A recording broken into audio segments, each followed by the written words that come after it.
Hello, listening people. Hello. Hi, Bartek. How are you? Good, Ryan. How are you? I'm feeling like I can see you Yeah. and feel your presence. I'm not feeling him. Yeah.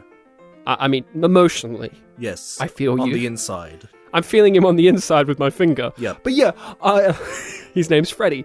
But I'm Ryan, that's Bartek. We're spitting Polish likingly because we're always spitting. We both happen to be Polish.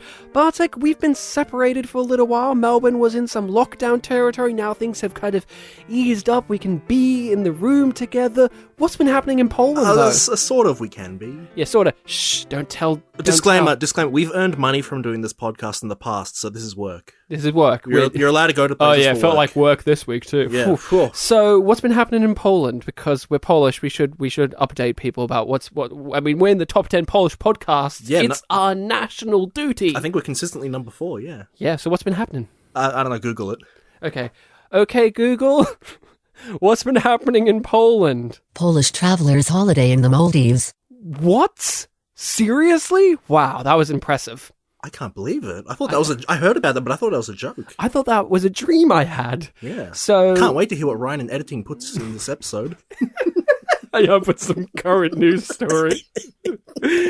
So, we're here to talk about a movie on our show Pictures Powwow, our show in which someone recommends a film, and we talk about it. Bartek, you recommended the film, so how about you tell us all what this film's name is, what's it about, and whether or not people should watch it before we get into it.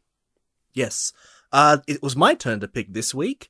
And So he's to blame. It's to blame for me, yes. That's English. And speaking of English, this is my week where I would have picked a non-American film. So, and for everyone wondering, yes, I still did avoid picking a Polish film. Yes. Because I just, the only one that I've ever wanted to pick, I cannot find anywhere.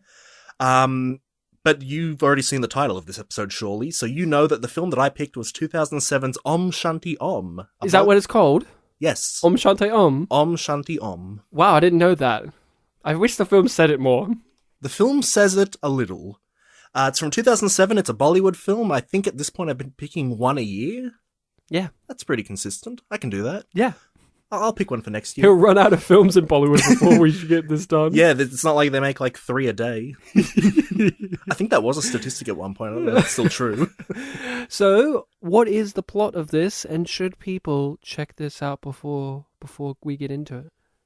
Definitely check it out before we get into it, because we talk spoiler-free on... No, not spoiler-free. We talk spoilers expensive on this podcast. And the plot to this is a really interesting one that I would say you should go into blind. Even before Bartek gives a synopsis of it, if you're at all interested in Bollywood films or foreign films, this film is a very upbeat, very comedic, lots of singing and dancing. And if you're at all interested, just go in and watch it, because when Bartek will give, I mean, the plot itself is kind of a spoiler. I went in blind and I was happy not to know what I was going into. So I'm glad because last week we were having internet troubles and I had to repeat my recommendation like 3 times and I was getting like kind of fed up.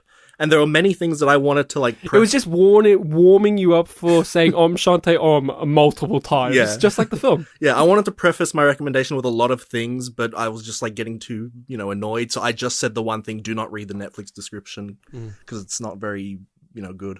The plot of this film is, it's like a lot of Bollywood films. There's 2 acts. The first act is set in the 70s, like 77, and the second act is set in 2007, the year the film was made.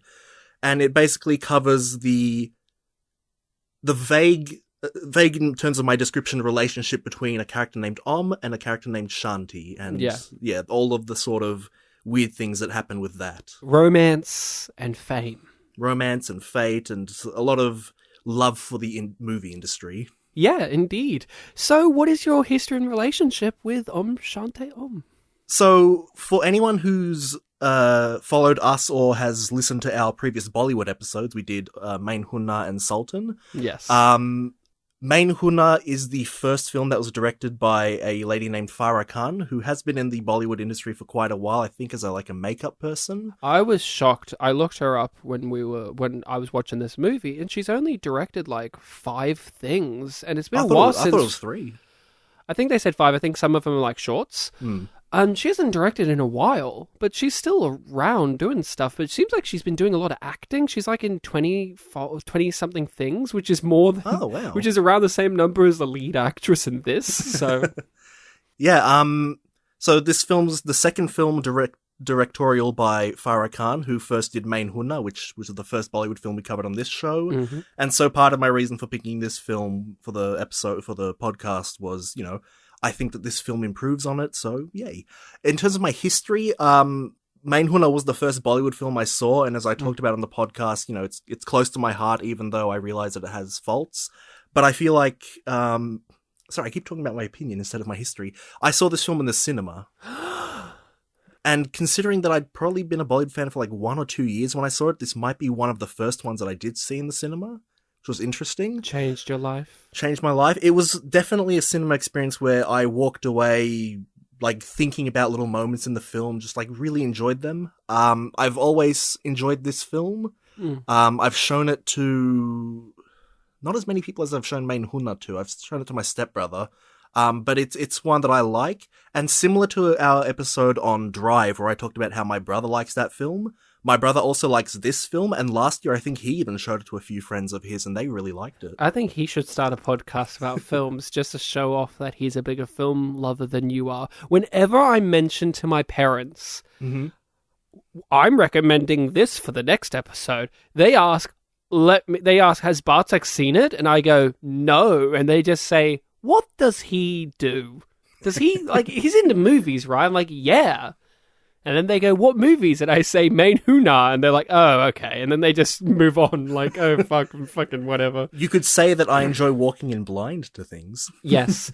So you recommended this movie also for the benefit of me. I have complained and had issues with the previous Bollywood movies. And you said at the end of last episode that you felt like this movie kind of addresses some of the issues that I've had with the previous films we've covered from Bollywood. Even though you liked Sultan, I do remember you had like some minor complaints, and I thought I think this film addresses little complaints from both episodes. Yeah. And I hope that it worked, but would you say that this is in your top Bollywood films that you like, or does it not reach that lofty height? Because you're quite a connoisseur of them. I'd like to be, yeah. I've really fallen out in recent years. It's been a few years since I've even seen one, but well, we can blame a certain thing for that. If you're talking about COVID, it's even before COVID. Just haven't been seeing as many. I was going to just cough. Your mum hasn't been taking you to them. That's the real reason. She's got a new person to take to the movies. Me, her other son. I would say that, yeah, I really enjoy this film, and I think that it has a lot of things going for it that have general appeal. Like, again, my brother, he showed it to his friends, and apparently one of them, still listens to some of the songs from this film. I think it's the same one that likes Nicholas Winding Refn, too. There you go. So when's Shah Rukh Khan going to star in his version of Drive? So hopefully soon. I have not heard of this movie, obviously. Yeah. I am not a big lover of Bollywood. I've rarely, if ever, watched them. I think you're the reason I've watched any of them fully. I've watched one where a guy is a fly. I've watched that one. And our friend Will and us talk about that, but you haven't seen that film. Yeah, and I can't remember if it is actually Bollywood or if it's some other Indian industry. I walked into this with optimism because of your passion about walking into this. Like you said last week, it has all these things, blah, blah, blah, it's an improvement. So I did walk into it with my head held high. I looked at the runtime beforehand. That was the only thing I looked into. I didn't even think to ask, what does Om Shanti Om mean? Like I did with every with Main Hunna. I was like, what does that mean? I didn't even ask that. Didn't even question it. I was like, okay, that's the title. I'm sure the movie will explain. Oh, and it did. I saw the runtime and I was like, not as long as I thought it would be. For some reason, I was like, it's going to be 3.5 fucking hours. Yeah, so help me God. It's not The Irishman. No. And I walked in not knowing the plot, sat down. I did have some reservations. I did not like Shah Rukh Khan in the previous film. I did not like him in Main Hunna. I didn't feel like his heart was in that film, like how it is in this one. I'll say that. And I am a bigger fan of the guy from Sultan, Salman Khan. Yeah. I'm a big fan of him from just that one movie. He had a cameo in this. He did, and I liked him in this too. And so there was that bias of just like, but I was really looking forward to, you said there was more songs, more dancing, because in both of the previous Bollywood films, I was like, oh, I wanted more of what I thought Bollywood was going to be. Yeah. But these films kind of didn't deliver it in the way that I wanted them to. That was one of the things that I was hoping for. And I didn't know this was going to be a comedy. I should have, because Main Hunar, but Main Hunar wasn't that funny overall. Like, it had its moments, but I wouldn't say it was a comedy. That's what I think of it as. I found it to be funny throughout. I enjoyed this to the point in which my main big criticism is just its length. If it was 25 minutes shorter, I think I would enjoy this more. To 40 minutes. But like, I think 25 is the most reasonable amount, because I know it's a Bollywood film. They're always long. They've split them into two. I just felt it started to drag at a certain point. And I like the first half more than the second. But the second half had a fun plot. Well, the first half didn't really have a clear plot, but I like the characters and the setting of the 70s. That's kind of what I thought you'd get out of it, yeah. My biggest complaint is it's just too long. But that's the Bollywood film. They're long, so... But I did not mind the tonal shifts in the movie. I liked the characters. I liked the performances. I liked the songs. I liked the dancing. I liked the effort that the direction had. It had everything I wanted. Like, one of my favorite things about Indian cinematography is their soap operas, where they're constantly spinning the camera and like it abruptly cuts. I was noticing that. Yeah. And they did that in this, and I was so happy. And they did it in like the dramatic soap opera moments between Shanti and Mikey. And that was great. And the only other complaint I had, and this is Netflix, I will say, is the subtitles were fucking weird. I know you're a bigger connoisseur of these, so maybe you can just say the subtitles are always weird, but like, it was very distracting watching it on Netflix, and they have like whole sentences that are very clearly defined in English, and the subtitles still paraphrase it. Like, there are so many of those. Oh yeah, that's a Bollywood thing. But I don't know why. Yeah, I don't either, really. Like, because sometimes they wouldn't subtitle the English part. That was fine. But sometimes they would. But it was like they would shorten it down and dumbify it. I'm like, why? Well, just rephrase it. Yeah. You're subtitling an English thing to an English person in English. I don't understand that. But that's, again, maybe a part of the nature of the beast. Also, subtitles on Netflix can be a bit weird too. They're not always the greatest either. But I don't know. Maybe if it's like that still on the DVD. But overall, I had a fun time. How about you? What was it like rewatching this? Yeah, I also had a fun time. It's one of those things where I like Bollywood films, but I do acknowledge the runtime, and sometimes it does feel a bit daunting to watch it. Obviously, because it was for the podcast and it was an experience and it's a film I like, it was this thing of like, it'll be a good time. I'll get into it. And it actually went by really quickly for me, considering I did it like late at night. I think it was the fact that, unlike the other two movies, this one's breaking up of the two halves wasn't as clearly defined as the other two. Like, the other two we've done, Sultan especially, it was very much like, this is the end of the first half. Now you go to the second half. This, it's like, he dies, abruptly cut 30 years later. I was like, whoa, is this where the middle part is? As someone who has seen Bollywood films in the cinemas and on DVDs, I have noticed that some of the like Netflix versions and other versions you can find cut out the part where the intermission part? Where it literally like keeps going for a little bit and the word intermission shows up. Like, yeah. The abrupt cut kind of threw me off because I was expecting the intermission. Main Hunar's version on Netflix did it better, though. For some reason, it was just like really like, and I think that's what threw me off with the pacing is, in my brain, I know that they're broken up into two halves, but the way it was presented, it was like one long ride. And it's not like I can't handle movies of this length. I can. It's just, I felt like, the movie, I felt like it needed tightening up in some places to get the point across a bit quicker. Like I said, I liked the first half, but it was a little meandering. I didn't know where we were going. Yeah. And that's good. That's a part of the goal of it, but I kind of just wish 5 minutes less of meandering and then 5 minutes less again and little moments. As someone who has seen this film multiple times and remembers most of it really well, For me, I guess the film kind of starts with the song where, like, he gets the dress stuck on his wrist. Yes, that's where it feels like the film should have started. Yeah, a lot of the things that happened before that, I was like, oh yeah, I kind of forgot about all this. Like, it's establishing facts that I know about the film, and like, you know, the billboard thing, his aspirations, his friend, his mum. But... I don't even know what the first like 10 minutes are about his dad, who like never factors into anything. That's true. It's like, let's spend this time about his dad's jacket. And like, what is this? And it never comes into play. Yeah, that's true. I forgot about that. I guess it's just like a comedy moment. It's building up that he's in a household in which this father figure was aspiring to be this and failed and is dead or has left or whatever the fuck it is. Yeah. And he's got the mum who's crazy and... Yeah. Same mum from Main Huna, by the way. I noticed. Yeah. I was really disappointed that they didn't get more cast members from Main Huna in this. The fact that the principal's not in this is crazy. I was waiting for, I'm jumping ahead, but in the awards ceremony where they have the other film that's kind of same title, but it has a different word chucked in. What was that called? Like Main Hun by... Nah. Yeah, or something. I was waiting for the girl in that to be the girl from Main Huna, but it wasn't. I was a bit disappointed. I was like, oh, okay, come on. You got all these other cameos. That would have been cute, but hey, whatever. But yeah, you were saying you enjoyed this. You sat down, you watched it. You have the understanding of pacing issues, even though you're a bigger fan of Bollywood films than I. But this breezed by for you. A thought that I was having when we did our Main Huna episode 2 years ago is that in a weird way, I always kind of saw Bollywood films as, unless I especially loved or didn't like the film, kind of like popcorn entertainment. Yeah. It's like just an experience. You watch it, you don't really think about it.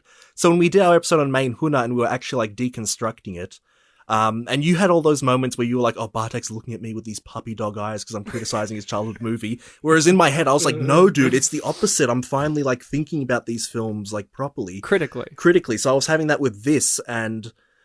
yeah, that really long song number, the one with all the cameos and stuff like that. The title song. I knew that it was a long song that had cameos and stuff, but I was really feeling like the length in this viewing because it was also this thing of like, okay, Ryan's watching all this too.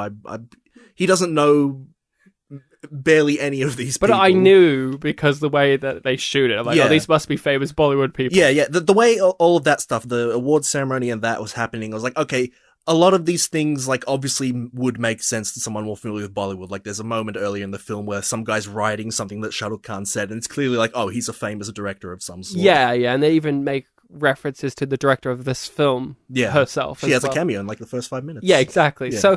So I'll say this. Unlike Sultan, which I loved in comparison to Main Huna. Yeah. And especially in comparison to Main Huna, this felt like a cohesive film. My big issue with the Bollywood films is, and I've heard people who aren't into them more so than me also explain it like this, it feels like Bollywood films are made because it's like, they've got to be this length and they've got to have everything for everyone because people go to movies for like specialty reasons. They call that masala filmmaking. I didn't feel it with this. I didn't feel like it felt like it was chunks of genres or tones. Mm-hmm. It definitely would shift between, but I would always say that this was a consistent comedic, tragic romance story. Okay. With tinges of supernatural. But unlike Main Huna, where it's like, remember what the plot was? It was like, he's the best agent and he's in the school and there's a crime lord, but also this and this. Yeah, terrorism and Pakistan relationships. And then Sultan, where that was like, okay, this is the story, but then it's like, and now he turns into an asshole who fucks up everything. And it's like, and it turned into in the second half, he's a washed up hack who has to get, and it felt like it shifted too wildly. Mm-hmm. It felt consistent to me. It didn't feel like I was watching different chunks of genres being played with and strung together. I think it's because the script is really clever. I think that, and this may be heresy for Bollywood people, but I could easily see this being adapted into a Hollywood film because the story is really good. I think... And the way that they foreshadow things in this, that's the thing, they foreshadow things. There's setups and payoffs, and not just comedic ones, but like character stuff. And yeah, as someone who hadn't seen the film in a few years, I was noticing a lot of things in part one. I was like, oh, that's straight up, yeah. And I didn't feel like I was watching vignettes of things, especially Shah Rukh Khan's performance throughout the thing. It felt like he's playing these two different guys, but it feels like he has an understanding of the thread between the two. And I really, really enjoyed it. I thought that, like, that's my big praise, is this felt like a proper, fully formed film, while the other ones, less so. They've had issues where it feels like, what was that phrase you used of the type of filmmaking? Masala, which means like mix of everything in one. Yeah, which I'm sure that's for people. It obviously is, but it isn't. Yeah. It isn't straight up for me. Well, yes, this definitely has elements of that, but I didn't feel it as strongly. As someone who's into Bollywood far more than me, what do you think of that statement about this film? Do you think it feels more cohesive and together as one thing, or do you still think it falls into... I think it does fall into the masala thing. I'm actually... I do see what you're saying about it being, like, consistent, but I do also think of, like, the first 5 minutes versus, like, the climax of the film with the guns and the fire and stuff like that, and think, like, oh, that's a interesting shift. But I also do see it as, like, you know, a very great journey from very humble, like, wacky beginnings to a very serious plot, and and mood shifts in this film do work really well. Like, as I was watching that really long song number with all the cameos and, like, you know, it's all happy and it does feel too long, I was thinking in my head, though, you know, the fact that this is kind of, like, numbing and being normal will kind of make the ending of it, which I've always really liked, feel a bit more significant, because, like, the more sinister music starts playing and the villain of the film finally comes back, and I always really liked that moment. See, for me, I could feel like I could easily track the arc of the story going from where it was at the beginning to the end. It starts out as the underdog guy who does have an unrelenting sense of justice within him, to the end in which he is now become the famous Bollywood actor that he wanted, and he is enacting that justice that was always within him. See, I feel like I can point to all the things that led up to that. While in Main Hunar, it was like, this is now he's already like slapstick genre. Yeah. Now this is a spy scene. Yeah. Now this is a dance number. He's already an elite guy who can do all the things. So now it's just him doing. And all the side characters in Main Hunar and this.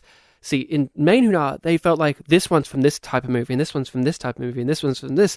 But when we have his friend in Om Shanti Om as a young guy, and we see him as an old guy, I believe that that's the same guy. Even though he's drastically changed, I believed it. Because I could see how he could turn into that. And the performance there felt really, like, genuine, even though he's still being silly. See, that's what I mean. I felt like I understood it more. And it didn't feel as forced as Sultan. But remember in Sultan, we were talking about, like, at the end of that first half, he became, like, evil. And we're like, where did this come from? He became really arrogant and, like... And he wore sunglasses that were dark. And we're like, where did this come from? And it was really quick, and the fall happened really quick after. You're right, I forgot it. Yes, you're right, that did happen. While here, our hero's tragic fall at the end of the first half, I could totally see the build-up towards that. It was his own undoing, as well as, like, he was doing the right thing, but, like, we had already seen the setup of him running through the fire earlier in the movie, and him being like, her life is more important than anything about me. See, like, I feel like this had a far more tight script in that regard. It's still a little bit sloppy here and there, like, in terms of just length. I feel like he could just tighten things up. Like, again, the first half, I liked it more because of the character stuff, but I will say, structurally, I just kind of wished I knew where we were going a little bit quicker than we did. Yeah. It takes a while for us to even meet, like, the villain.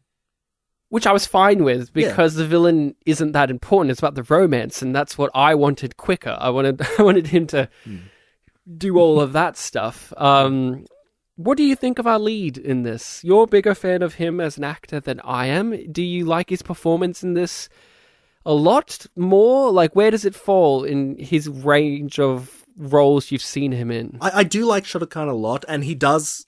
I was thinking about it as this film was ending. He does a lot of kind of dual role or, like, character transformation stuff in his films. Isn't that one of the recent ones? Fan? Is that the Fan one? was one where that was a major thing. Like, the first half he's one character, the second half he's another character. Usually there's more of a connection, but there it was like two separate characters. The second ever Bollywood film I've ever seen was called Duplicate, and that was also one where he plays... His duplicate? Yeah, he's like a very whimsical good boy and also a notorious, prison-breaking badass who's going around killing people called Manu. And for a long time, I was actually considering recommending Duplicate, but I was like, oh, let's see how Ryan feels about Bollywood first. Yeah, I've always liked Shah Rukh Khan. There's always just this weird kind of charisma to him. And I know that in the first film we did, Main Hunna, you did point out some things of like, oh yeah, maybe he is a bit stiff in this, but I remember him being really, animated in Om Shanti Om, so maybe that'll want to be better. I felt like he was invested in this project far more. In that first one, I felt like he was very much like, I'm the star, I want to be lit this way, I want to be presented like this. I didn't feel like he had enough humility to him for the type of character he was supposed to play. Yeah. In this, oh my god, he was great as like this goofy guy with the hair thing that he would do, and like, and yeah, he would show off how ripped he is. Of course, that's what he has to do. He has to show off his goods. But like, I thought he was far more comedic here, and I thought it made sense, and he made me laugh. What's one of your highlight laugh like funny moments? Let's see, because there's quite a ton. Yeah. I kind of forgot. This is talking about the second half of the film where he's okay. Yeah. I kind of forgot how antagonistically. During the Mikey dinner scene, the antagonistically playfully antagonistic he is throughout that towards the main villain. There was to the point where, like, in the final musical number where he's like singing about like the plot. That felt like a Disney number in a lot of ways. Yeah, I was just thinking like, man, I kind of want to see a re-edit or like a remake of this film where it's all from the villain's perspective and you don't know about like the reincarnation and who this character is. Because like his reveals of like, there was another man there and I am his reincarnation, and he's like this really charismatic guy with these like people behind him. It almost feels like, man, this like cult leader guy knows something about me. But he's also like the lead Bollywood actor at that moment in time, so this could all just be him acting at me. Yeah, so it's like this really powerful new guy who kind of has me by the balls because there's like that mention of like, I can cancel this project. Like, yeah, it feels kind of intense. I had a good laugh out loud, and I feel like you'll react like, oh yes, of course, this is most to me a lot. Newbies laugh moments, but mine is once he's snuck into the movie premiere for Dreamy Girl, we meet the real actor that he stole, or the real person that he stole the tickets from. Yeah. And the gag is he does hold his hand in front of his face, and then they grab out he's like, no, it's really me. Look, my license. And the license has a picture of him. And they're like, get the fuck out of here. That was so absurd. But they had built towards that. That felt like it made, like that was a payoff that made sense to me. And like he hops away, still holding his hand in front of his face. And I'm like, okay, this is absurd, but I love it. Because at first, when him and his buddy are doing that, you're like, oh, they don't want them to look too closely at their face because they'll realize they're not the actual guys. Yeah, and they're making like weird patriotic statements. So it's like, oh, it is like a known person, I guess. And then you meet the real guy, and that's what he does. And I'm like, oh, okay. And then the license, it's just like that was like a straight out of a police squad and Naked Gun type gag that I loved it. See, that one was like a universally funny gag. Yeah. Another one that I really liked was, it was just a small visual thing. See, I thought they were really playful with the visuals. I had a good chuckle at when he was on the date and his friend was there setting up the table and like setting up all the romantic stuff while they were dancing and singing. And then she sits down and she grabs out like this massive wine glass and his friend pours like chai into it instead of wine. That was funny, but it wasn't like they drew attention to it. Like, I don't even know if you noticed that. I didn't, actually. If you go back, he grabs out a kettle. He pours it in his chai. And it's, was that in the music video? No. The musical sequence, sorry? It was in the musical dancing Okay, sequence. so I can just look up the song and find it then. Yeah, easy. It's when they have that, like, again, that feels like a very, when they're on the back lot and the stage and the moon comes down and it's all blue and whatever. And that's the thing, too. I loved that first big musical number in Main Hunna, like the one take. Yeah. but I didn't really like the rest of them that much. I remember complaining to you about like the female love interest dance number in that movie. That was like, it was in the schoolroom and then it turned into something else. Yeah. Loved the dancing and the singing in this movie. Yep. I don't know if any of the songs I particularly find that catchy. Om Shanti Om, because I just said it a lot. And maybe that final, like the one where he's explaining the plot to the villain, because that was just so like operatic. That's why I said it felt like a Disney, like, you know, like really Be heightened. Yeah, or like an Andrew Lloyd Webber type number as well. Like really heightened and theatrical. But I loved the dancing in this. I thought, like, I love the attention to detail too. Rachel did not watch this. My wife did not watch this. Okay. She had work to do. Oh, yeah, that's but fair. she walked in when it was the Dreamy Girl number. Yeah. And I love the attention to detail here of the way she was singing in that. My wife walked in and she went, "What's this?" And I said, oh, she's singing like she's in a shitty Bollywood movie because her character is starring in an old shitty Bollywood movie. Like, no, I mean, I'm being derogatory, but like, you know, back in the, when I think of Bollywood, it's an obviously 70s film. Yeah. Yes, when I think of the Bollywood women singing, I think of it in that really high pitched, nasally, where it there's like, a weird sound thing going on. Yeah, and it feels like somebody's playing that kind of clarinet that draws the snake out of the basket. Right? And I love that attention to detail of making her sing like that period, the grain of the film. It really evoked that period. And I'm not familiar with that period, but I am through cultural osmosis. Yeah. And I love that because it could have been so easy for them just to have the costumes be enough. Yeah, that was another thing where, like, the first time I watched it, when my mum said, like, oh yeah, these are actual old Bollywood films that they've basically, like, kung-powered themselves into, like, it all made sense and I felt it. Like, even though I'm not familiar with these films, I really enjoyed that sequence and just, like, what they did. The effects were really good in this. Some of the fire effects were a little shaky, but shaky in the way that I've seen modern Hollywood films be shaky. Like that new Cruella film, the fire in that is a joke. Oh, really? That's a Disney movie.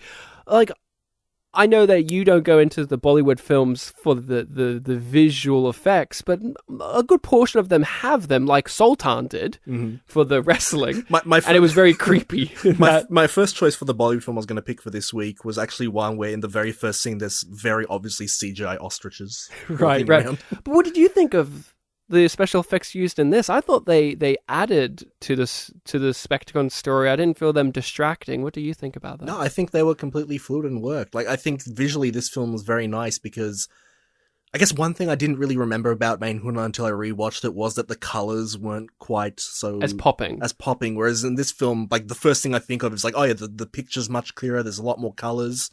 They even have a scene where it was when Shah Rukh Khan's sad that because the girl is it when he's looking married. out the window and his mum's waking up from bed? It's that sequence, yeah, but it's when he's in like a film where he's throwing around the colors. And and he wipes it on his face. Yeah, like even just they're throwing around colors, and that's like apparently that's a reference to one of his first movie roles or something. That's cute. Yeah. See, the film works too for someone like me who doesn't understand all these references because again, the characters are well defined, the story is well defined, the humor is well defined. That's it. It's well defined. Yeah. Honestly, with me, we had a talk a few months ago. You were joking like, oh, when are you going to pick another Bollywood film? Like, haha, that's a thing you do. And I was telling you, like, genuinely, I really need to think of one. Because, like, every one that I've thought of that I wanted to recommend, I would always think of, like, one or two things that I'm like, oh, no, I can see that being criticized and that would just turn me off. And for this one, it was kind of all these, like, in references that you kind of have to know. But like you said, when I was watching the film, it made sense that these were references that some people would get.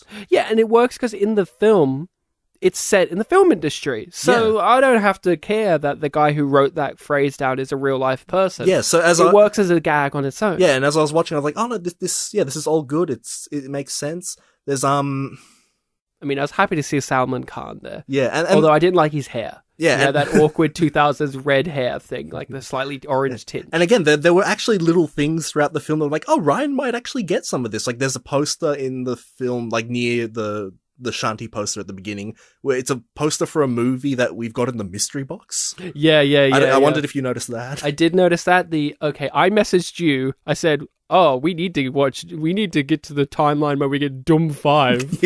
and that's another film that you once bought for the mystery box, Doom 1. Because the DVD cover. Yeah, it was an alternative cover with a really weird... Which I showed you. You've never seen it before, that cover. Yeah, I've seen... one of the most absurd covers I've ever seen. I said, this is not a real fucking movie. Yeah, that's like a franchise now. There's 3 films out, and the covers are always like very movie poster, like Doom, the characters like standing in front of it. Yeah, exactly.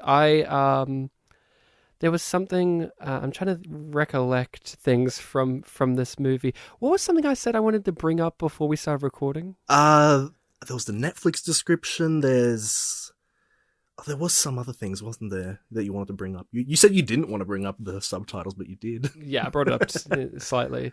I'm trying to recollect. There's lots of things here. Do you want me to talk about the Netflix description while you think? Yeah, tell us about how the Netflix description ruins the plot. So this was a thing where when my brother watched it with his friends and they read the description, he was like, oh, why would they write that? It's basically describing what the plot of the second half of the movie is, like the revenge for the murder, like actor reincarnated. And it's like, you're going to watch like 90 minutes of this film where this description means nothing. Yeah. And it also has, no sensitivity to the fact that there are spoilers for that first half there. Like the guy dies and the girl dies. Yeah. It's just this really brief description that completely misses the mark. Yeah. Yeah, like I loved going in blind to this because they did a great job of subtle foreshadowing, because they had that line in the first half where he was talking about like the plot. That was basically the plot of the movie, where it's like, they die at the end and then they reincarnate in the second half. Yeah, he dies 4 times or something. Yeah. And it's like that happens in the story. Or them even talking about like the mother slightly looking into the camera being like, the movie's not over yet. Yeah. Like, okay, that stuff was done really well, but like with that revelation of the plot being reincarnation and how it was set up earlier, in a way where it wasn't distracting. Like I go, oh, that's what's going to happen, because they had talked about so many movie plots at that point. Yeah, it's like, are you going to pay me back in this life or the next life? I'm alive in this life, aren't I? Yeah, and I honestly was taken aback when it did become this reincarnation plot. I was a little bit worried because I didn't like him as the 2000s version with the hair. Yeah. And he's like a snivelly fucking annoying guy. He's a brat. It took me a while to warm up to the second half, but it wasn't the fault. That's the purpose, right? Yeah. You're seeing the juxtaposition. I loved her 2000s version, the Shanti. Sandy. She was so animated when she was chewing the gum and blowing the bubble and whatever, and I thought she was really fun in that second half, and she's ditzy and she's falling over all the time. See, this is so weird, because when I was thinking of, I mentioned before, like, oh, I would not pick Bollywood films because I thought of 1 or 2 things. My 2 things mainly for this one were, all of the, like, in references, mainly, like, the awards ceremony and that long dance sequence, and the other was, I don't remember if the second half Sandy Shanti character got to do all that much. Maybe that would be like a complaint factor, but it sounds really, when I watch the film again, like there was obvious purpose behind the There's character. a purpose behind it, and she's got memorable things going on. I was worried though, because I was like, oh, so she didn't get to be reincarnated into this woman, it seems like, and that's the purpose, right? Because then at the end you have the ghost version of her there. And I also loved how the ghost version, it makes you question previous scenes where he's been chasing around the what he thought was the bad guy, chasing around what he thought the double was, because sometimes I actually took a look back and there are some shots where, because the ghost version and Sandy, they have similar costumes but not exact. Oh, okay, that's good detail. And again, there's details here, which I didn't feel like there were in the first film that this director did as strongly. Mm-hmm. I really feel like there was confidence behind this project. I really felt like she learned her lessons from the first film, made it more colorful, really embraced the dance aspect, really embraced the comedic aspect, and really thought through how these things are all going to connect together. The thing that I did want to mention was during the awards ceremony, I had so many laughs. Let's talk about Doom 5. Yeah, sure. My relationship with Doom is, I bought a copy of it thinking this will be good for our podcast. And you were like, I've talked about the Doom movies like all the time. Why did you buy this? I own this. For context, when On Shanti Om came out, there were only 2 Doom films, I believe. Which was like, I love the audacity of them being like, there's going to be 5. Like, it's like the subtle thing is saying there's too many of them. That's the subtle criticism there when there was only 2. Isn't Shah Rukh Khan in like a trilogy of movies as well? Right. He was in Don and Don 2. Okay, there's only 2 of those? Okay, Yeah. Don. Right, because every time I go on these Bollywood movies, the recommendations always show the Don movies where he's like ripping off his own face to reveal his own face. On the poster, I'm like, what the fuck is this? He's a villainous mastermind in those, but he's the main character. Oh, is he Artemis Fowl? Okay. So, in the awards ceremony, Doom 5 happened. I laughed so hard because my thought process about Doom is I've never seen them. Yeah. But Bartek's always talked about them. For years you talked about them. And then I bought one of them and you're like, Ryan, this is the series I always talk about. And I didn't even recognize it because the name eluded me. I forgot about the name. I think the only reference I had before that point was we did the film Doom, and I like jokingly said not to be confused with the Doom franchise. And then we talked about the Doom franchise. Yeah. But I was like laughing because in this Doom 5, the trailer that they had, and it all leads up to it was perfect... the Best Actor Award vignette. Yeah, the Best Actor Award vignette, but the trailer guy voice. Yeah. And the absolute killer punchline of it all, which is that this guy's not in Doom 5. And he's like, wait, what? And he's like completely like out of the loop on this. And it's like... Yeah, he's not in this buddy cop film, he's one of the buddies. And it abruptly cuts once he gets off the motorbike and starts walking up being like antagonistically asking what the fuck kind of thing. And then it cuts to him in the crowd and he's just like nodding and smiling like, yes, I was emotional what I just put up there. Like that scene. And I'm like, what the fuck? But the other film... Yeah. Can you give me context? Who's that guy? Does he do these type of films? What's that a reference to? I have seen Akshay Kumar in a few things, but I can't quite remember all the films I've seen him in. I don't know what that film is referencing exactly. I knew what the other ones were referencing. Yeah. But I'm not sure about that last one, but the gun in the pants thing was always something. That's the meme that I knew from this movie before having seen the film. And that's what I wanted to bring up. Before we record, I'm like, I have to bring that up. I've seen that image of the hip thrust and the gun in the pants thing before I saw this movie. So that was the thing I pointed out. I went, oh, that's from this. And then I was really wonder happy. if I have seen that. Yeah. And that made me laugh so hard. That felt like... That felt like something you would see on the internet today, like that mock trailer. Yeah, and it is a fake scene inside another movie. Yeah, exactly. Yeah. So that felt like the humor there. Like we said this ages ago with our good friends from the Contrarians about Lemonade Joe. There's some of the humor from that movie that is still like on point and like ahead of its time and contemporary. Although this film was only made in 2007, some of the humor feels like so like relevant to internet humor today. Mm-hmm. And that dick gun joke thing, that you would see that. Yeah. You would so see that. To quote one of your wise sayings, a man eating another man's violin is funny in any language. Exactly. Exactly. Eating his fiddle. Fiddle, that's right. You always keep forgetting fiddle. I don't, but this time I did, and it's weird. You did it in our Lemonade Joe recording too, and you said the famous phrase, "Fuck me, fiddle," and I always laugh at that. Did I say that? Yeah, I always think of when That's I think fantastic. That is a fantastic phrase. Put that on his grave. Fuck me, fiddle. They played me like a damn one. Yeah, I loved this film. Again, criticism is just I'm still getting used to the longer pacing. Yeah. It made me think, though. It got my brain going, and I don't know, because I've mentioned this with the other Bollywood films. I'm like, oh, I would love to see these things in the Indian film industry, and you're like, that's just not happening. Yeah, well, Bollywood, yeah. Yeah, I would love to see, when we got to the final section of the movie where she's running around as a ghost in the chandelier and all that, it really made me think of like Hitchcock. It felt like, oh, this feels like Rebecca or something, like a Hitchcock feel. And I was wondering, what does a fucking Victorian era, like, spooky Indian movie look like? I don't know. Like, it really made me think of, like, this feels like a Hitchcock type story near the end with the elaborate revenge plan where we've got the actress who's pretending to be the ghost, but the ghost is actually there. You know what I'm saying? I think I do. And it made me wonder, what's that look like in an Indian film setting as like a full thing? Because again, I think that this movie does work its way up to that, but I could see that being a full story because the revenge aspect of this movie is primarily in the second half and is played for laughs for the most part. But it is, yeah. It got me going about like what would the genuine version of this look like, and I wonder. I don't know if that stuff exists out there. I'm sure We'll have to look into it. Yeah, but. You know what I'm saying? Like, when you watch these type of movies, do you get that when you watch these Bollywood movies? Where you say they have a bit of everything when you see a certain strain of it, and you're like, I wonder what that would look like fully blown up into its own thing.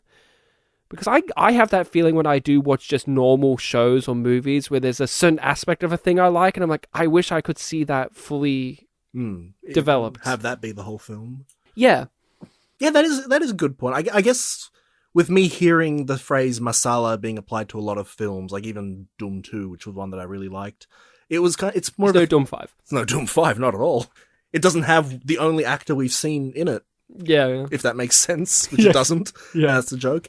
The masala mindset is something that I've only really heard talked about in recent years from my mum mentioning it. Because, like I said, in the past, it was all kind of like popcorn entertainment that I was just enjoying for its own sake.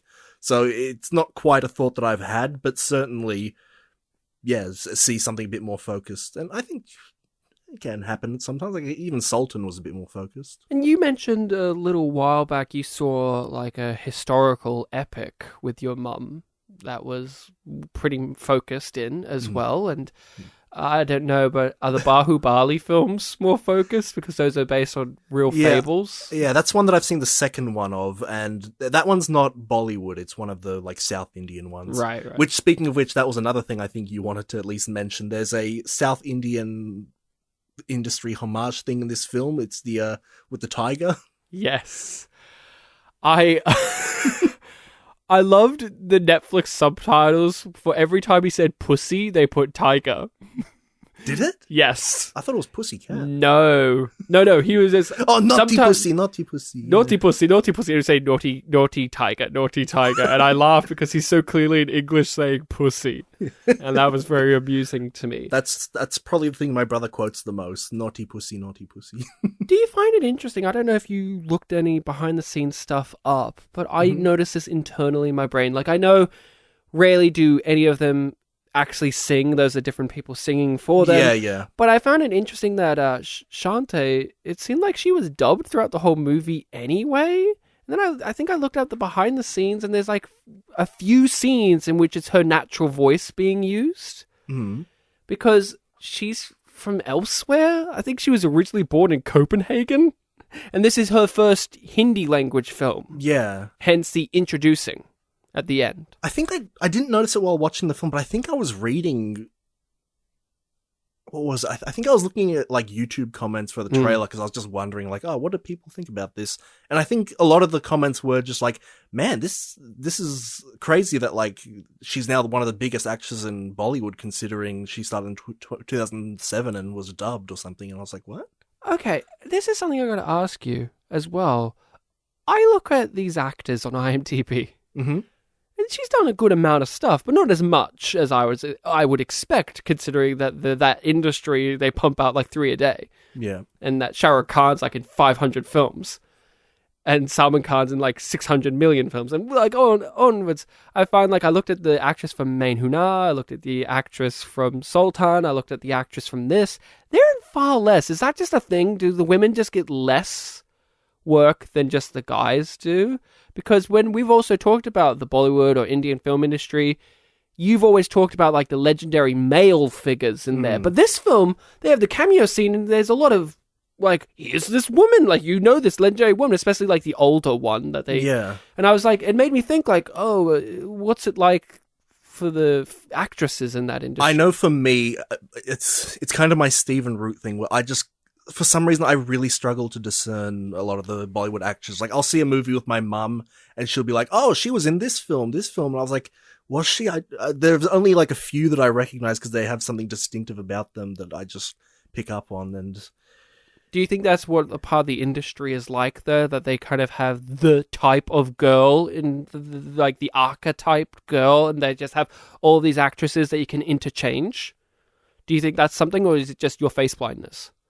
Yeah, that's the thing that I need to work out. Like, is it my face blindness, or is it this kind of... Because this film actually does delve into the sexism of the industry. Mm-hmm. Like, the whole plot hinges on the fact that she was pregnant, and that the reveal of her going to be a married woman who's also pregnant would completely ruin her film career. Yeah, and his aspirations. And his aspirations of being a producer, because she's the money. I was just curious about that because, this is a female director, and one of the things that I had an issue with in Sultan was I thought the women were treated like trash in that movie, like character-wise. But you really liked the main girl, I remember. I did, but overall I was like, ugh, okay. This, I thought, like, they were all great. I thought all the characters... I even like that chick's mum who's obsessed with the makeup. Oh, right, yeah. She was wonderful. And I don't know, I'm trying to think what is there to say more about this film, because it was so fun. Like, I was having fun watching this. I did get tired because of the length, but like I did feel like, again, this is the Netflix thing.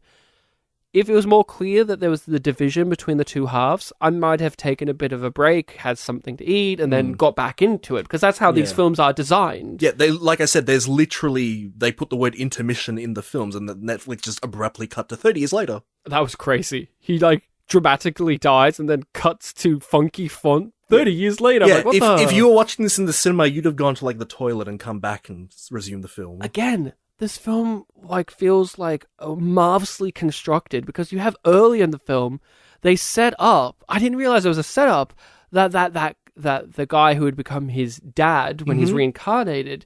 That whole interview he has about like having a kid and whatever, and then cut to later, and she's about to give birth, and they hit Shah Rukh Khan with a car, and he's reincarnated into that child. And it's like, that's another thing where, like, I remember it happening, but then when it happened in the film, I was like... Sorry, when the interview happened, it was like, oh yeah, they foreshadowed it this really early. And again, that's slightly before my mental, this is where the film starts thing, because the song happens right after that. Yeah, that didn't feel like... Again, it didn't feel like the script. That just felt like a part of the natural world. So I wasn't noting down, that's a setup, like I do with lots of things. And it was a joke, too, because it's like, hey, tell them the news. Like, I'm going to be really successful in a moment. No, the other news. Oh, my wife's pregnant. We're having a baby. And then it cuts to something else. Yeah, and that, too, was a setup, because it showed you that back in the day, at these awards ceremonies, the way that the actors would react. And then when we got the modern setting and we got all these real actors, and the way that they were talking about who's going to win was very different. Very changing of the times. Yeah. I was, because I didn't look up the trivia for this film in my previous viewings. I only did it after this viewing. And there was a trivia point about that sequence where they were like interviewing to the camera. Apparently that was a real like red carpet ceremony, and she was just going up and like getting people to say lines that she gave them right there. And I was like, oh, that felt really natural. One of my favorite gags was there where they had like 15 million actresses just say, we're friends. We're good friends. We're good friends. And then just one male actor. And that was great. That kicked me in the teeth. Like, that came out of nowhere. That was like, it was obvious when you think about it. That's like a classic gag. But like, the way it was done, I wasn't expecting it. And they don't draw attention to it. It's like, move on. Have you seen the Baz Luhrmann film, The Great Gatsby? Yes. Did you notice that the Indian guy from that film was in that sequence? Oh, okay. Yeah, he was the guy, he was one of the older men who was like, who? When talking about okay. Yeah. He's the dad of the Doom 5 guy. How wonderful. Yeah, he and Shah Rukh Khan were basically considered like the top two. Okay, now tell me this, Mr. Bollywood expert. Or Indian film expert, who were the two award ceremony hosts that were like these two fat guys who were just like, and the winner is, and the winner is, and they're like arguing over each other? Who are they? I wonder if they're like real, like a comedic duo or something. Or like real producers? I have to say, they felt very like Japanese comedy duo. That's a great way to describe them. I've seen a lot of because I consume a lot of Japanese media for being the Bollywood expert, apparently. And that... I mean, yeah, when Bartek says that, just please note he's never watched Dragon Ball Z. So just I've watched Dragon Ball, but not Dragon Ball Z. So growing up, I caught some episodes. Yeah. Yes, and there's a very, after all I've seen, there's a very clear idea of like the straight man and dumb guy duo, which has a very specific Japanese style to it. And it's like, these guys almost feel like that. Yeah. I want to talk about Mikey. Mikey, the villain. Yeah, there's a villain. Mike. Was the villain better than the one in Main Huna? I don't even remember who that guy was in Main Huna. He was a terrorist, and you complained that there wasn't enough of him because he was interesting. Yeah, he was, but I don't remember him because there wasn't enough of him. Mikey, there wasn't enough, but it served a purpose. Yeah. Here, in this, Mikey was distracting in only one regard to me. I thought the performance was great. His hair. That grey hair. Sometimes it looked real, sometimes it looked like they just sprayed it on, and sometimes it was a wig. And I don't know what was going on with that. Like, I get it. It's Bollywood. But, like, I don't know. They got the mother's grey hair right. They got his best friend's grey hair right. But the one person we really need it to be right for, they couldn't get it. And here's what I said to Rachel. And she, like, went, wow, that's a great point. We saw so little of him when he was a young man in comparison to the other two people that you really could have hired a different actor to play the older version of him. And I wouldn't have cared or noticed. But the only reason they probably kept him on was because that guy's a famous Bollywood actor, right? Because he's like the second listed in the cast. Maybe, yeah. Do you not know that guy? Maybe back in the day I would have. Because he's like second listed. Like when they do the end credits, he's the second guy, which I found like surprising because I didn't think he was that highly. The trivia even made a point of like he wasn't the first choice too. So. Well, he did a great job. I love Mukesh. The plot line. I love this plot. It's a Star Trek plot, which is in Star Trek, the original series. Kirk, this is a plot, by the way, in Star Trek. So Star Trek, let me reference this. Let me point this out. Star Trek's great, but this is a plot. They go to a planet that is Native America. It's Native Americans. And Kirk hits his head and thinks that he doesn't remember who he is, but they think he's a god because they saw him transport from the sky. And he doesn't remember his name, and then he starts to remember it, but he misremembers it as Kirok. And they worship him as a god. And he believes himself to be a god, but he gets cut and he bleeds. And the antagonist guy says, gods don't bleed. Which then happens in that's the exact same fucking thing that happens in Road to El Dorado. And then that's what happens here, where it's like, ghosts don't bleed. Whenever I see a plot line in which somebody thinks themselves to be, or is pretending to be a divine being, and they bleed or sweat, and they say, and the villain's like, gods don't bleed, I always think of Shatner. I always go back to Shatner. Was that episode from the 70s? 60s. 60s. Okay, so maybe Mukesh would have seen it. Mikey. He's in Hollywood now. Yes. He did a Me Too thing with him, where he's like a sex pervert who's like going into women's dressing rooms. Well, he was invited, Ryan. Yeah, but he locked the door. He did, yeah. And said, don't tell anyone about this. That's where he went over the line. That's what you do as a bad man. Me too. Me too. What did you think of the ending with him, and just the film kind of ends? I do remember always being abrupt. It kind of reminds me of martial arts films in that way. Oh, you mean Tiger? Tiger and Crane Fist. But also I told you I watched The Big Boss and The Way of the Dragon not too long ago. Here's the issue. It's so abrupt that I kind of don't even remember how it... Like, I just remember that he dies, Shanti's ghost disappears... And that was it. And then there's obviously the credits sequence, but... like, does he get with Sandy instead? I don't know. Yeah, they didn't really have much of like he's in love with the Sandy character. Like, they hug at the end. I think he kisses her forehead, but that didn't really feel like a progression of their relationship. Maybe they don't need to progress. He's not in love with her. Yeah. He's in love with Shanti. Yeah, that's Sandy. Yeah, but that's why the kiss and the hug kind of seemed a bit like, And he got crushed with a chandelier which was weird because they had already set up that the chandelier attacked him earlier, which I guess was like, that felt a little like, okay, we already know that the chandelier will kill him. Yeah. You already made it nearly kill him before. You knocked him out. It was one of those things that maybe if they set it up differently, like we were always aware that the chandelier was there. That was enough. But they made it attack him earlier, and it was like, okay, guys, I know that's the end. But that was a little bit too overwrought for me, that moment. But, the film, for something that I'm like, I wanted it to end quicker, it did just end. Yeah. That was weird. And then the credits dance number. I mean, we didn't talk about it very much, but, like, we should. Om Shanti Om, the song, the title song with all the cameos. Mm-hmm. I mean, it's impressive. They got everyone, except for one guy. Yeah. Who's that guy? Well, remember how I talked Why is he a prick? I don't know. You remember how I talked about in previous episodes, there's like the 3 big Khans? And in the trivia, they were talking about like, oh, she really wanted to get... It's the thing IMDb trivia does a lot that we love. The same trivia being repeated over and over again in different entries, but like slightly differently with slightly different stories. Yeah. They wanted to get the 3rd big Khan for one of the shots, the one with Salman and Shah Rukh in it. Yeah. And they couldn't get him, and he refused. The trivia gave all sorts of reasons, from he refused to he was feuding with Shah Rukh to he was doing a film to he was editing a film, and he quote said, "If I give you 4 minutes of my time, this film will be 4 months delayed," or something. I don't know. He's in Doom 3 though. Oh, okay. Do him and Shah Rukh Khan ever face off in a film? I'm not sure. I've only seen 2 films with him in it. I've seen Doom 3 and the cricket movie I've mentioned a few times, Lagan. That's the thing. I find it so interesting, these feuds and these things of like, I'm this card, blah, blah, blah. I don't know much about him. Amir Khan, but... Yeah, I just find it so funny because from my perspective, I'm like, oh, well, Salman Khan seems like a fun guy who would want to just do anything for fun. And that's kind of what I read in the trivia. It was like, oh, he hung around set 3 more hours so that he could get to dance with this guy that he really likes. Yeah. And then you hear that one trivia point about, and then this guy who just fucking refused to do it because of these 15 different reasons, all of which were just like, I don't want to. Yeah.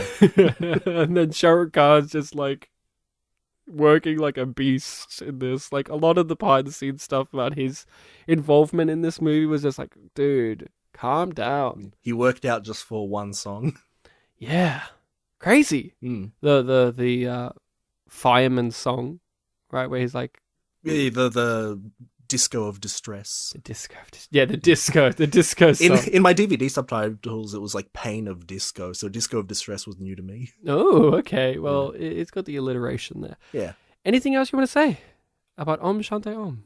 I mean, it's such a short film, you kind of get over everything pretty quickly. You know? Yeah, it's quick and easy breezy. No, but yeah, this is one of my favorite Bollywood films, and I think that it, even over ones that I think I like a bit more, this one has, spectacle to it. It's got catchy songs, which I thought like, oh, that's one improvement over the previous 2 films. It's more colourful to look at. Shah Rukh Khan, I think, gives a bit more performance out of it. I just think it's a solid film, and it's fairly popular. Yeah, that was something I was going to ask. Mm-hmm. This was my whole IMDb point about the actors. I looked them up. Yeah? What makes a Bollywood movie bad? Because I look up a lot of these female actors and actresses, and I look, how IMDb shows you the poster and the rating. It's like, this one's a 3. And this one's a 5. And this one's a 6.7, while Main Hunar is just a 7. I don't think I've seen really any Bollywood movies, just through my quick skims, that crack above an 8. What makes a bad Bollywood movie to you? What do you think makes one bad? It's a good question. Maybe it's... I mean, they're watched by so many people that, the rating would obviously get very much affected. But, I don't know, maybe obscurity, maybe... That's a good question, because it does kind of feel like I said, popcorn entertainment. I think going to the cinema is like a family experience in Indian cultures. Like, I've gone to see Bollywood films here in Australia. There are prams with babies in the audience. Yeah, and like you said, like, the one where Shah Rukh Khan plays a dwarf. The Zero was a poorly received film. I've heard that, yeah. And then the one fan was a very highly received film. Like, I remember I heard that people were talking about that movie going, it's one of his best films in years. I like and I was Fang, like, yeah. what makes them a bad film? Because, like you said, Bollywood films, we're just talking about Bollywood films, they have a very clearly defined structure, act, pacing, tone, actors, and all of these things. And celebrity worship for Bollywood actors is, on another level from our Western understanding. Yeah, and the sensibilities are different to us, where you get tired of seeing this guy just play the same fucking thing again and again, and blah, blah, blah, blah, blah, like all that. I was just curious because, I looked up the actress from this, quickly see there's a movie she's in that's a 3, and I'm like, what's wrong with that movie? Like, what did that movie do? And I was just curious of, what is a bad Bollywood movie? What defines what is the qualifier of one that's bad and one that's good? And you've experienced a lot. Are there bad ones that you've experienced, like ones that you think are bad? There have been some that my mum and I didn't like, but it's very much a Western experience because the comedy sensibility is different. We saw one Shah Rukh Khan film a few years ago. I cannot remember the title, but it's a film where he's this intense guy and he's got this younger brother who's the young cast member of the group, and the scenes with the younger brother are these weird comedy scenes where the jokes they kind of go on too long. There's a lot of explanation. We imagine there's a lot of wordplay going on, and then the scenes with Shah Rukh have these intense fight scenes, and it's the two styles aren't really melding. When we see one part of the story, it's just not working for us. So, in terms of comedy, if the comedy is just too Indian for a Western sensibility, that won't work. In terms of other kinds of films, I'm not entirely sure. Another thing I want to ask is, Sultan had very few musical numbers. Yeah. Are there any Bollywood films without any? I've seen a few, yeah. You have? Okay. I really didn't know. I was like, are there some, and are they accepted or rejected? I think they're accepted fine, yeah. Okay. Because that's just such a staple. Yeah. One of my favorite ones is, and it was my favorite film for a while, is My Name is Khan, which does star Shah Rukh Khan. That's one that doesn't have Bollywood numbers, but it does have, I guess, montage moments with songs playing in the background, so it's a bit more Western. I remember I think that's this, you know how there's that channel We Shall Overcome. I think that's used a fair few times in that film, in the background.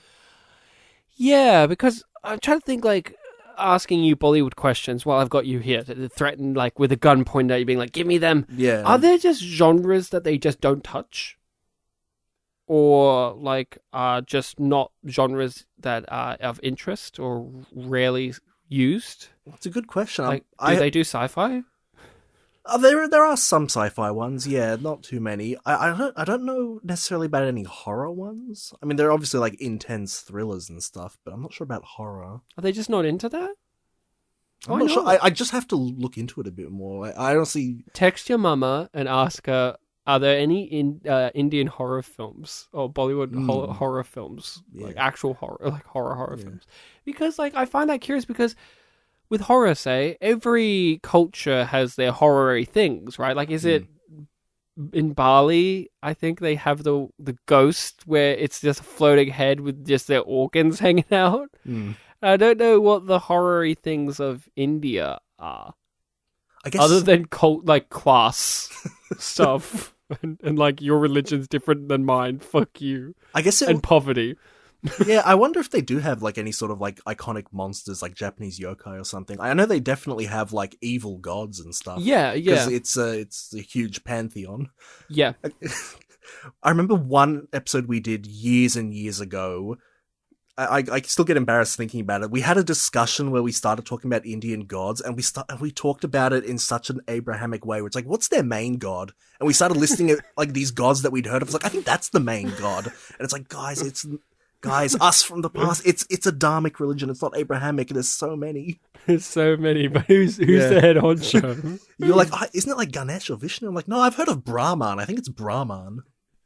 Because those are but from my Western perspective, there are certain gods that come up. Yeah, more, you hear of them, and they're way the more. head honcho gods. Yeah, the major ones. Yeah, Zeus was the head god of the Greeks, but they had and some of them are avatars or reincarnations of others, and some of them are like the fathers or sons. Whenever I think of this, I always think of in Babylon 5, there's an episode, which you've actually watched, in which the Centauri culture explain that they created so many gods because of just the problems of modern day life kept evolving, so that they needed to make more gods to accommodate that fact. So there's a god for every single problem that you could think of. And it's just become a joke. That's what I think of. But well, that's it. Are we ready to hear the recommendation for next episode? Yes, I'm ready. And it's a Ryan pick. It's a me, Sharok Ryan. So my pick... Is it also a film from a director we've covered a film of in the past? Yes! Hey, this is like, what, 5 in a row now? Are you ready for Paul W.S. Anderson movie? Ooh. We did Three Musketeers back in the day by him. Oh, yeah. Yes, you remember that with Orlando Bloom? Yes. And James Corden. Yeah, James Corden was in that. A bird shit in his mouth.